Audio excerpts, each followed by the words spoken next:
காட்டு பகுதியில் குரங்குகள் வாழ்ந்து கொண்டிருந்தது. ஒரு நாள் மனிதன் அங்கே ஒரு கண்ணாடியை தவற விட்டு விட்டான். அதை அந்த குரங்கு எடுத்தது. கண்ணாடியில் பார்த்தபோது தன்னுடைய முகம் தெரிகிறது.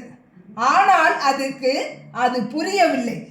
கோபமாக சொன்னது, இந்த கண்ணாடிக்குள் இருக்கும் குரங்கு என்னை கோபமாகவே பார்க்கிறது. அது கண்ணாடியை அடிக்க முயலும் போது அதனால் கண்ணாடியில் இருக்கும் குரங்கும் அடிக்க வருவது போல தெரிகிறது. குரங்கு மேலும் கோபப்பட்டு கண்ணாடியை அடித்து உடைத்து விட்டது. அப்போதுதான் அது உணர்கிறது, அந்த குரங்கு வேறு யாரும் இல்லை, தானே தான். இந்த கதையின் தத்துவம் என்ன தெரியுமா? பல நேரங்களில் உலகம் நமக்கு கண்ணாடி மாதிரி.